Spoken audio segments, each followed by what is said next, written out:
The nonprofit MBA purpose is to provide new business insights and fresh creative ideas for executive directors and their teams that will help them improve their organization. Here is your host, Stephen Halasnik.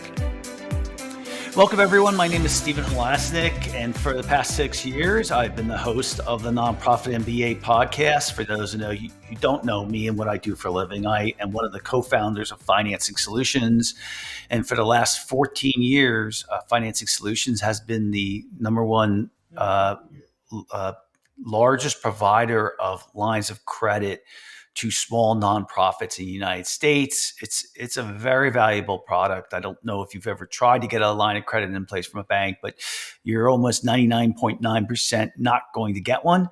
And so our company specializes in lines of credit for small nonprofits, which is very valuable for cash flow ups and downs. And if you think you're unique to having ups and downs in cash flow at your nonprofit, you're not.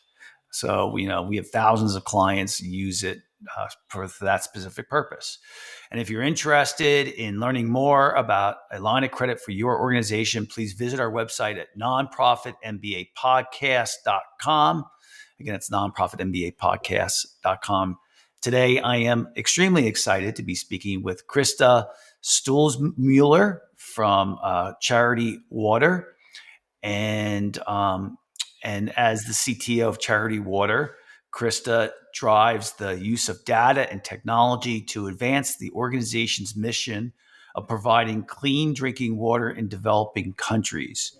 With a multidisciplinary approach, she innovates digital experiences, translating vision into actionable strategies and guiding teams to successful execution. Krista's adept communication and team leadership skills enables seamless interaction with stakeholders at all levels, fostering productivity and alignment across diverse audiences within the organization. Krista, welcome to today's Nonprofit MBA podcast. Thank you. Thanks for having me.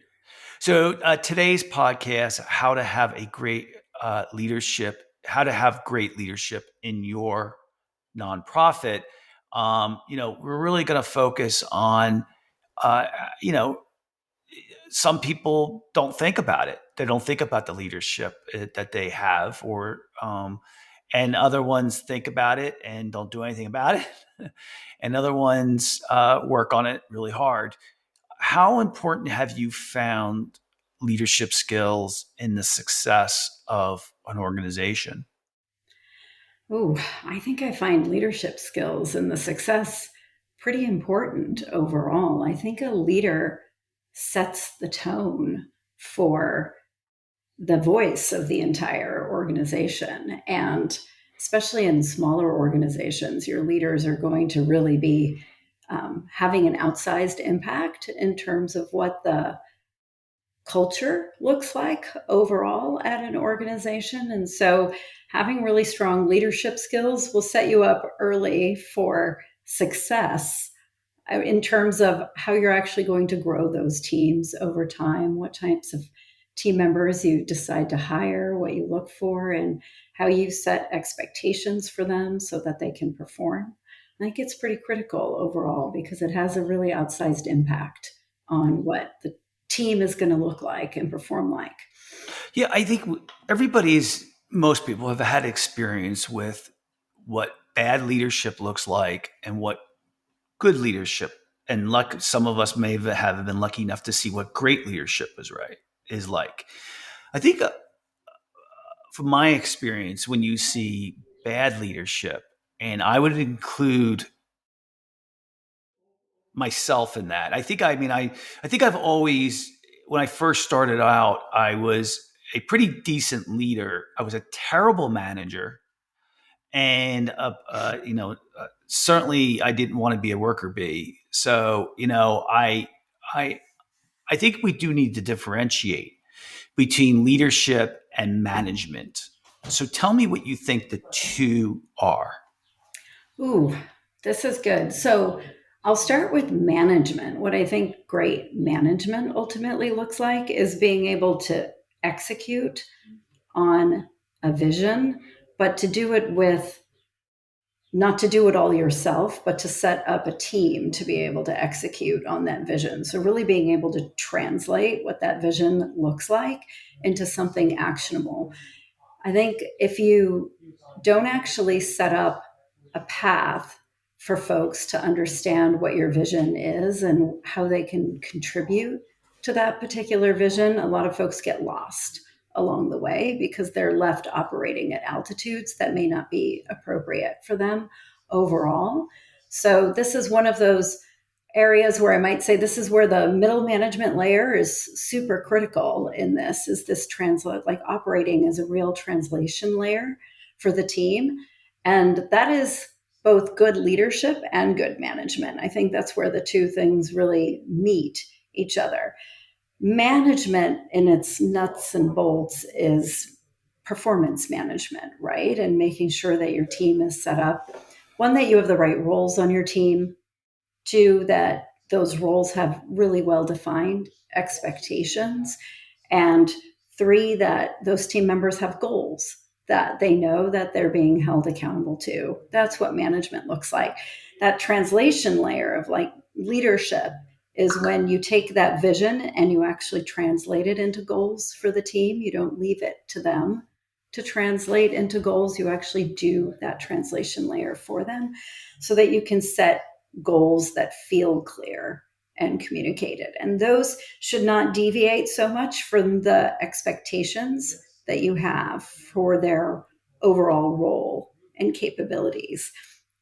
And it's so marrying these things together, I think, is all about setting the organizational goal and setting the organizational goal and aligning that with the role expectations that somebody has.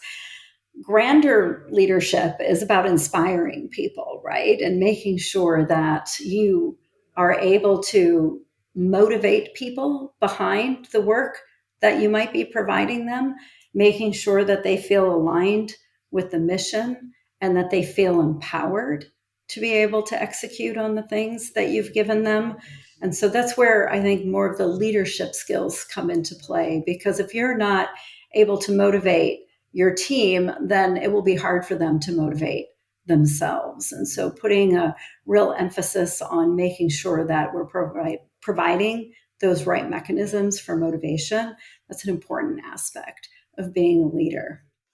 Yeah, I was trying to see how I could word this question. And in my mind, I was thinking,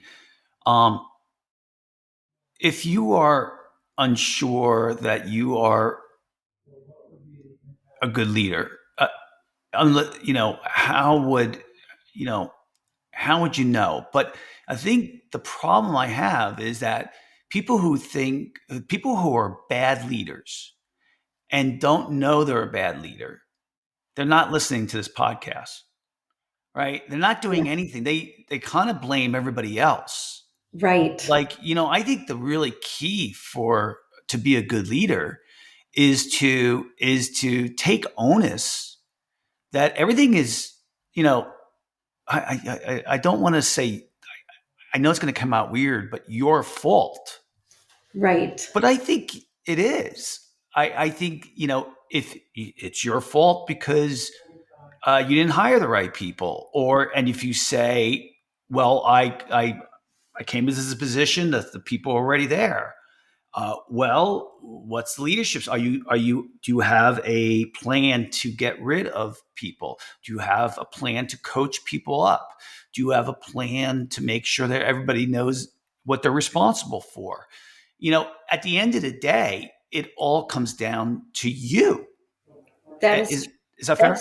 I think that's fair. I think I have a slightly more nuanced view in the sense that I think there are different types of leaders. And so one leader in an organization can't be all the things all the time. And so you really want to build a leadership team that brings different types of skills to the table. So the way I imagine it is there are leaders who are those true visionaries, and this is where they excel. They have the big ideas and they are hugely motivational for the team. and they can motivate people internally and externally. And that is a true leader. That may not be the leader who is running the day-to-day operations of the team. That's where you need to bring in a different type of leader. And that leader is the type that I think you're describing, which is probably the category I'd put myself in, is the more service-oriented leader, where you're working on behalf of the team and you're collaborating with the other leaders in the organization who are those visionaries, and making sure that you're able to help, I know I said this before, but translate that vision into something actionable that we can operationalize and make a reality. And I think that's the key to leadership in an organization, is finding individuals who have those different types of leadership styles, who may be bringing different types of leadership strengths to the table, and forming that team that meets all of the different leadership needs of an organization. Because it's a lot to ask one person to be all of those things all of the time. And so, yeah, I'm sure I could think about a few more flavors of leadership that are out there, but I think those two very stark examples of the classic, what I think of as the classic CEO, COO model, where there's one very strong visionary and one very strong executor. Those are complementary styles. And I think we should be looking for teams always to bring those different elements together. What would you say to somebody who, has a smaller organization and they're wearing multiple hats, and there isn't a lot of time for them to put on the leadership hat? What would your advice be to that person? So would it be, don't worry about it? Would it be budget your time better? Would it be work on certain parts of being a leader? What would your advice be to that type? Because we all know that until you reach a certain level, you're not going to have that middle management to be able to execute the plan. So you can't focus 100% of your time on leadership. So what would you say? So I guess what I would say is, if anytime you have an opportunity to bring someone onto your team, I think there's a tendency to discount the value that rounding out your leadership needs will bring to the team overall in terms of their throughput and productivity. And that is generally a misunderstanding, right? If you're saying to yourself, gosh, I could bring on one more engineer, or gosh, I could bring on one more person to set up my social marketing, or something along those lines, instead of bringing on the person who can coordinate and make a cohesive plan for you in terms of making those things happen, it's really putting yourself at a disservice. And on the flip side, it's true, if you're very good at all those things, but you're struggling on the visionary side, and you think, well, if we just work hard enough, we'll make it and it's going to be fine, and we don't need to add in the big thinker on the team, I think you're truly losing something. And so I would actually advocate that that type of rounding out of what you're looking for gets filled out in some capacity. And what you want to look for in a smaller organization is that person who can flex up and flex down. A great operator can almost always flex down into the individual contributor work. They almost always can do that, and look for someone who is willing to flex into those different attitudes, but might be wanting to stretch into a different area. That's I think how I would approach it in a smaller organization, is just making sure that you don't lose sight that well-rounded view of leadership gets represented, but with people who are not going to be well established and say, oh, I can only stay in this one altitude or this one level. You really want people who are able to flex. Yeah. Let's talk about what a leader actually does. Okay. Right? Because in my mind, if I have if I have to running a smaller organization, if I have multiple roles, still, if I'm both being a manager and a leader, then I look at the leadership and I say, yeah, I agree with you that I need to improve my leadership, but I don't have all the time. What does a leader exactly do? And then what I'm going to do is I'm going to listen to what you say, Krista, and say, okay, these are the ones that I think I can do, and this is how I'm going to fit it into my week. Yeah. So tell me what you think a leader does. What a leader does. I mean, And we could bring it down to a practical level. So a leader at a nonprofit, what does a leader and it doesn't have to be small. In fact, let's go the opposite. A leader at a $50 million nonprofit, what do they do on a typical week? I think it depends on the leader. So I'm going to speak from my own experience, right? From a leadership of in technology and product and design. What a leader does in a role like that is, one, make sure that we actually have a vision for the year that we're operating against and a longer term vision that rolls up into.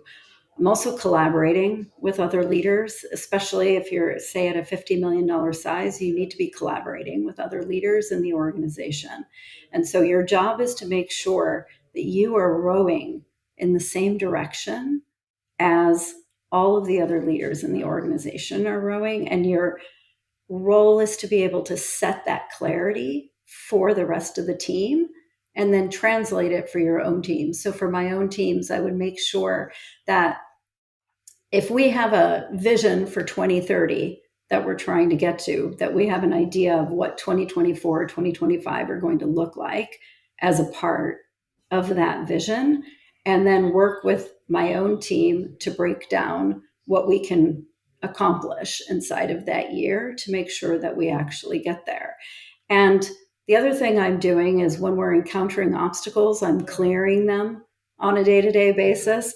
I'm working with all of my fellow leaders on the team to make sure that we are staying aligned and that we're not actually deviating or creating whiplash for our team members. So driving consistency and clarity and delivering on an actual vision, those are the things that I think are important for a leader to do tactically every single day. Okay, so I want to stop you there because I want to put some real substance to this. Yes. So I'm going to challenge you a little bit here. 2030 approximately. What is the mission of your organization? I don't know if you went out 2030. I don't know if it's 2031. Whatever it is, that's a 5-year. Basically a 5-year plan. 5 years out. What's the vision for what Charity Water wants to be? Well, rather than getting into specifics, what I'll tell you is that it's very clearly growth in the number of people served that we are aiming to get to. So ideally a doubling of the number of people served that we have today. Okay. And through that people served number, there is a growth, an internal revenue growth associated with that to make that a reality. And so rather than giving you very specific numbers, I'll just share that. Fine. Yeah. Right. So we get it. So now every single week when you walk into work, or like I'm sure you think about it beforehand, but when you walk in, where are you working in that goal?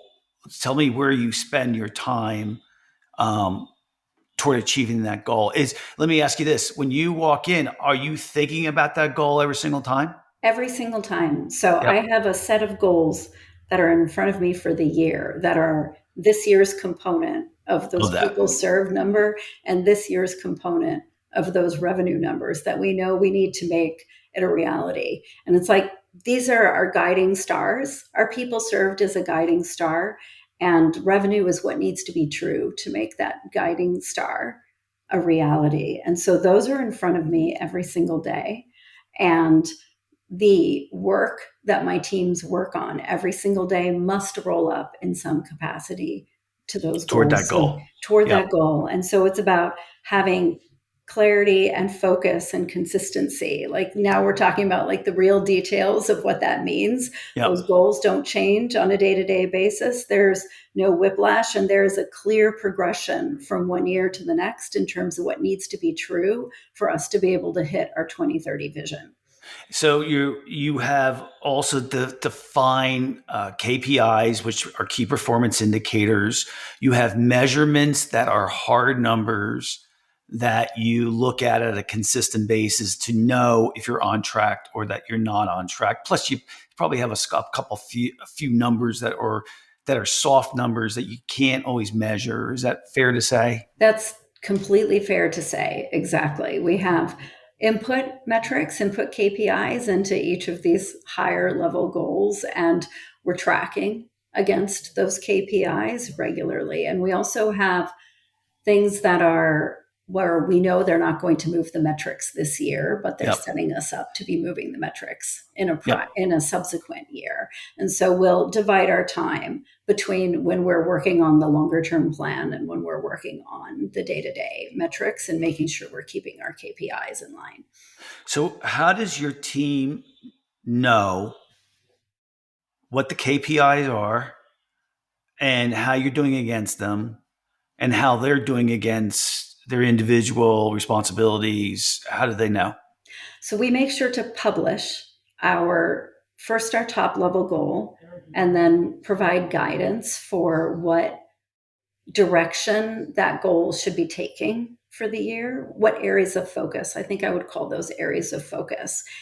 And then team members, we try to use a combined top down and bottoms up approach to meet to a place where the team can contribute how they think that the how we get there component of what must be true and our guiding star, the team has a lot of input into the how we get there. And so there's a lot of proposals around what initiatives we could be pursuing that year and what impact we expect those initiatives to have on either our short term, our annual metrics, or our longer term, our 2030 metrics.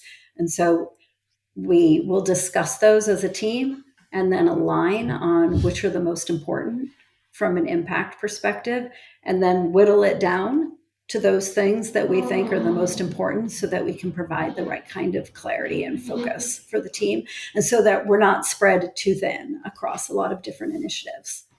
What happens when you've had situations what do you do when you're not going to make it the goal or you're behind?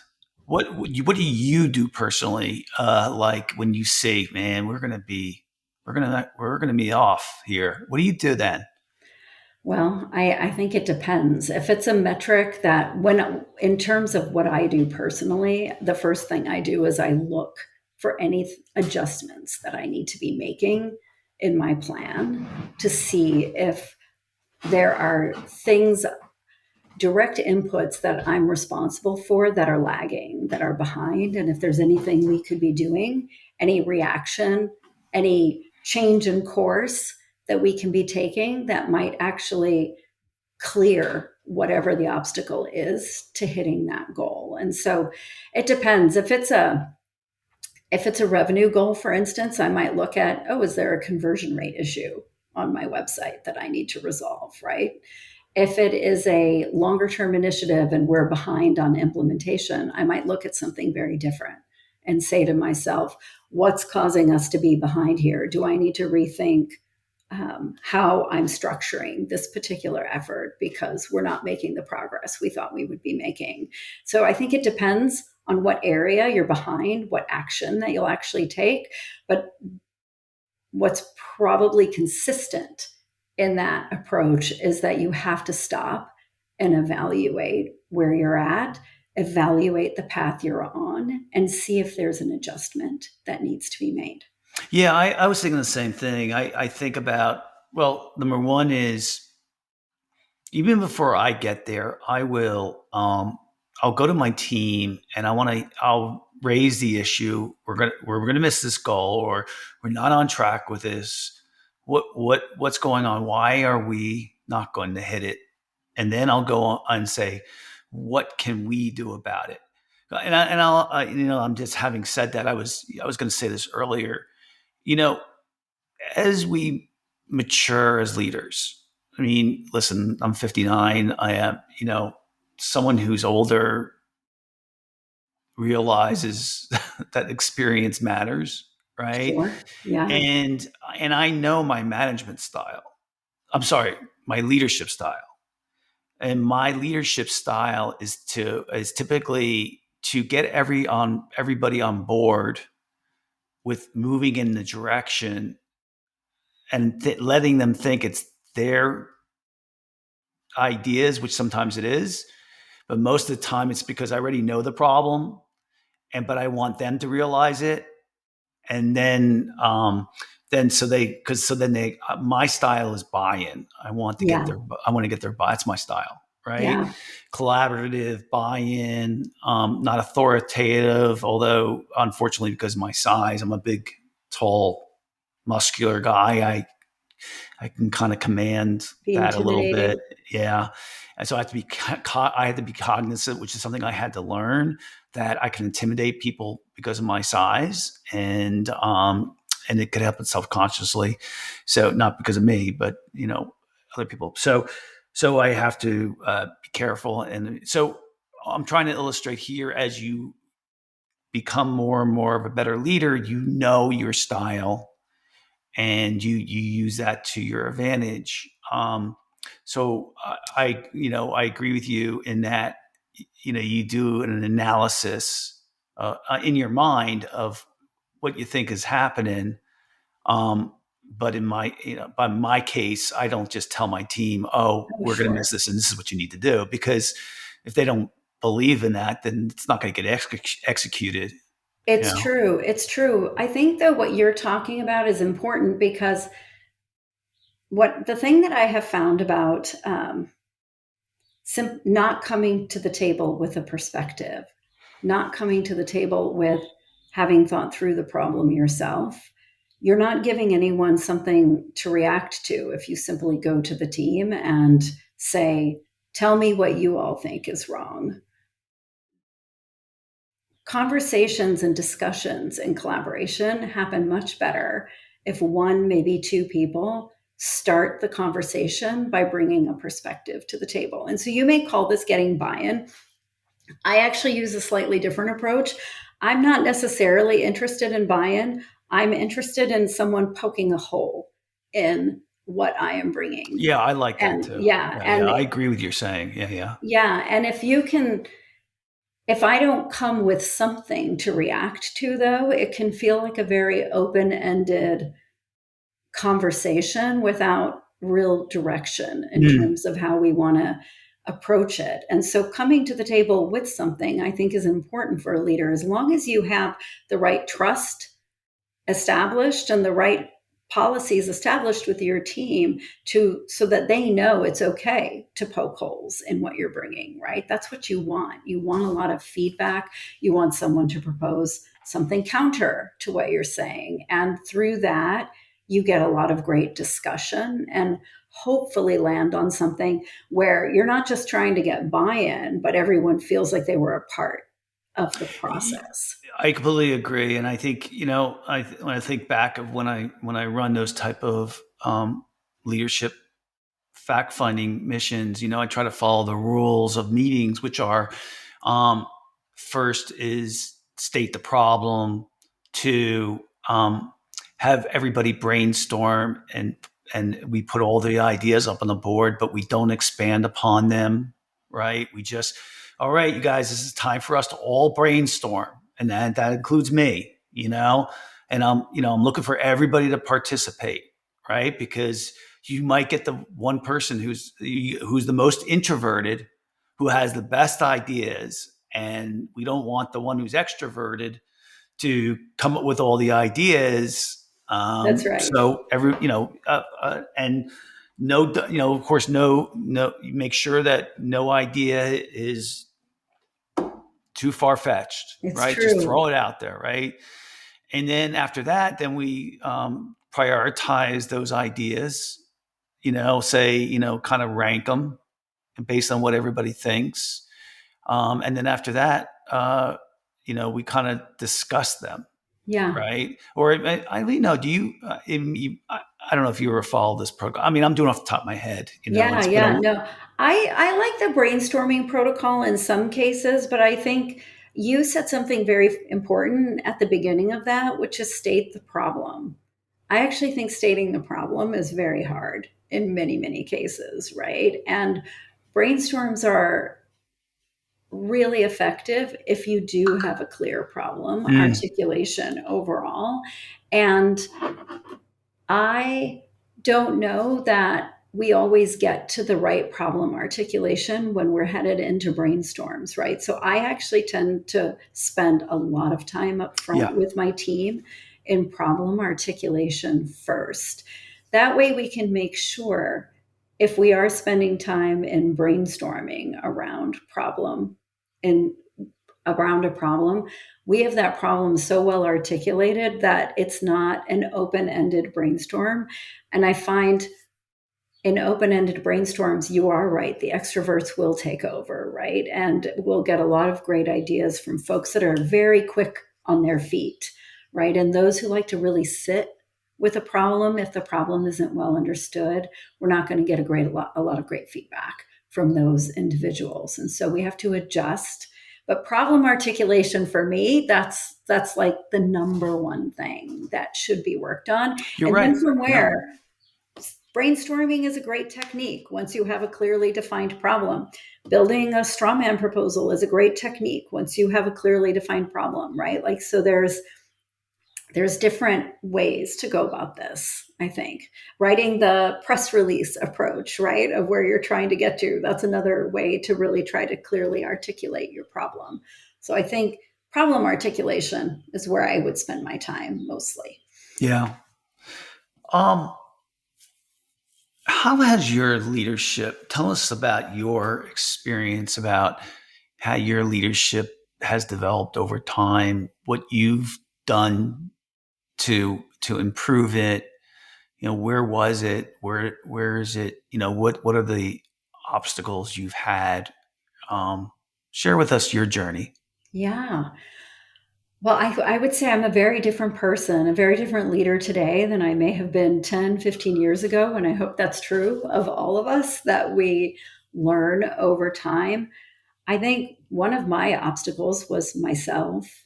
I mean, I'll just be frank about that. I took time to develop my confidence as a leader, and developing your confidence as a leader is not something that just happens overnight. And so I tried to learn a lot from the mistakes that I knew were coming from a lack of confidence at one point in my career. And so getting past obstacles like that and learning to trust myself were a big component of developing as a leader. I also think just learning to allow other people to help for me was a big thing. I used to think a great leader meant doing everything myself. That way I could make sure it was all getting done in the way that I expected.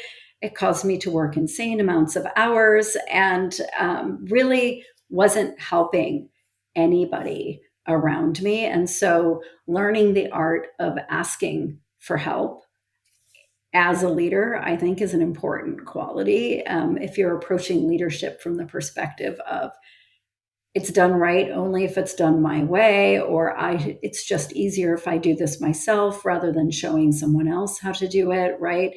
Those types of things will all hold you back in the long run from being a great leader. So those are the ways that I think I've evolved over time, is just expanding my ability to trust all of the folks who work with me. I personally put trust at the forefront of everything I do. I try to be a very trust-forward individual, and everyone has a big deposit of trust with me, always by default. And I find that I didn't always have a leadership style that emphasized that, but I do today.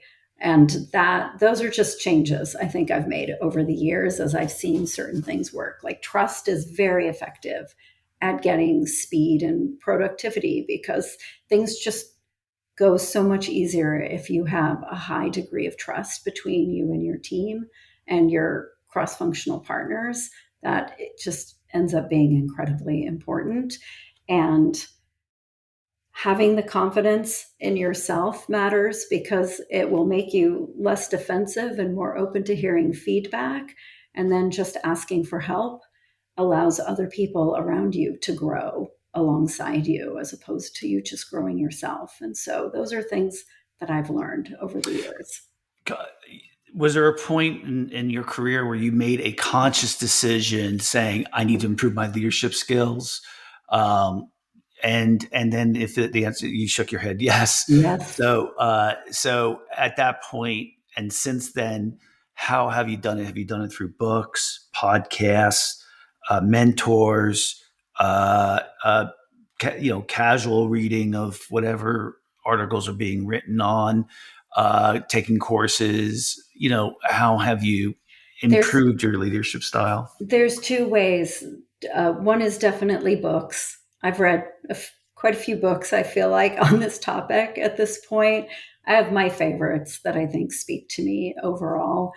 And then the other piece of it, which isn't sourcing it externally, but sourcing it from the people I work with every single day. I'm a very active feedback solicitor, I guess. I take a lot of feedback from team members, and I'm always trying to hear through them what I could be improving. And so those, generally, I think if you're really listening, you'll hear patterns start to emerge where you can identify for yourself an area that you might need to be focusing on. And so those are the two areas that I source, is I read different books that help me, I think, articulate different challenges that I've had as a leader over time. And then I just listen a lot to my team members. Good. Well, it's not easy, right? Mm-hmm. I don't mean, it's not easy. I think, I was at a conference, or I was talking to one of my son's teachers, and I forget what it was.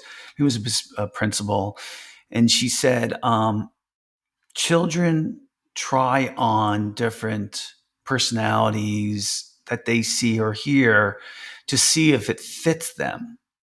And if it fits them, then they'll continue doing it. But if it doesn't fit them, then they'll reject it. But sometimes the ones that they try are not, don't come out good. Yeah. And they know that. And you have to give children the opportunity to fail. Right. And because they're experimenting. And I think leadership is a little bit like that. You read a book and you kind of, say, oh, well, this, I'll try this. And then maybe it doesn't work so well. Doesn't work so well, right? You got to kind of experiment with it a little bit. I know, I've gone from reading books on leadership to reading biographies on great leaders. Yeah. And when I read them, I'm like, oh, I think that's me, or I can use that. Right. So it is clunky because you kind of got to feel your way through it a little bit. Agreed? I completely agree with this. I think you do have to try on different styles. Your style as a leader won't be obvious to you right away. I know I resisted some aspects of myself for a long time. I really enjoyed a lot of individual contributor work and didn't really share or teach. And even though I was good at sharing and teaching and bringing other folks along. And for whatever reason, I resisted that for a long time. And then one day I tried it on and I realized how great it could feel to actually do that. And then it became a part of who I was every single day. So I think you're spot on with what this feels like. So I'll give you the last thought. To tell, what do you want to tell our listeners? Tell, whatever's on your mind. In terms of when you're thinking about your teams, I think maybe the thing that I would share as an exercise that I have found really useful is to actually write down my own user guide, if you will, to share with people what my leadership style is like. And the process of actually trying to write that down and share it with the known outcome that you are going to share this with folks who will be looking to you to lead them makes you think very carefully about who you are as a leader today and who you would like to be as a leader going forward. And so I might suggest to anyone who might be listening who's trying to figure this out right now that they actually go through that process of writing it down and trying to articulate for themselves what kind of leader they want to be and where they think they're at in that process today. Yeah, I'll echo that. I mean, I think, I spent a lot of time on it, and just like you have. And, um, you know, there was this one book a long, long time ago that I read called Now Discover Your Strengths. And it was a book about the Gallup organization study of 15,000 leaders. And they came up, I think this is the key. They had a survey that a questionnaire that you take, and that gives you feedback as to, what your leadership style might be like. I've had other people, I've asked for their feedback, and they've told me. I've joined a leadership group who, we talked a little bit about it, and told me what their feedback was, and then some introspective on my own and those type of things. It's nice to get that feedback from other people, because when you're reading, you're still in your own head. That's right. And you can't always be so objective.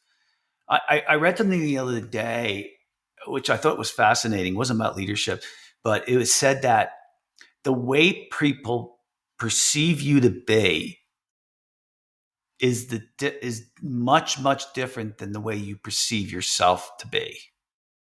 That's very true. Yeah. And that caught my attention. So I think that makes sense.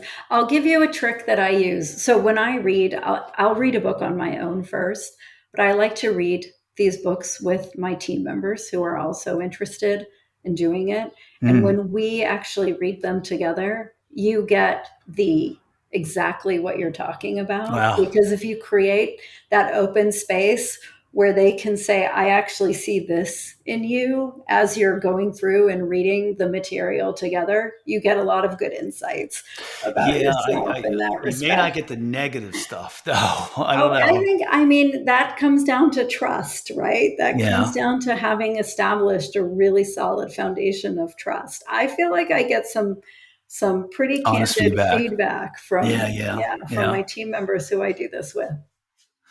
All right. Well, it was a great podcast. I really enjoyed it. It's all the time we have for today. I'd like to thank so very much Krista Stolzmuller from Charity Water for coming on to today's podcast. And if you like today's podcast, please feel free to share it with a friend, and also subscribe on your favorite podcasting app. And if you like today's podcast, also please give us a 5-star review so we can get the word out. And, we're already in the top 1% of podcasts, but we have such great guests on. Like Krista. And, if you just listen to the podcast, I guarantee you're going to really improve. And if you're looking for a line of credit for your nonprofit, please feel free to visit our website at nonprofitmbapodcast.com. Krista, if anybody wants to get a hold of you, how will they go about doing that? Oh, just Krista@charitywater.org. Great. Thanks for coming on. You can also hit me up on LinkedIn. You can reach me there as well. Yep. And it's CHRISTA and right. Last name STELZMULLER. So right. Thanks for coming on. Thank you so much. Yep. And so the last thing I want to say, I usually end every podcast this way. I want to thank our listeners, not just for listening, but thank you for trying to make the world a better place. But I just want to remind you all that you cannot be any good to your cause if you are not taking care of yourself first, because I know we have a lot of really unselfish people out there, and they care about their cause so much that they forget about themselves. And you're no good to your cause. You're no good to your employees. You're no good to your friends, your family. you're no good to yourself if you don't take good care of yourself first, and then you can worry about everything else. Just keep in mind that solving the world's problems is a marathon and not a sprint. So keep that in mind every day when you get up or the night before. What can I do for myself to make sure that I'm going to be at my best? Rather that be praying, meditating, exercise, eating right, taking time for yourself, whatever it is. Just remember, you need to come first. Other than that, thank you for listening to the Nonprofit MBA podcast, and everybody have a fantastic day.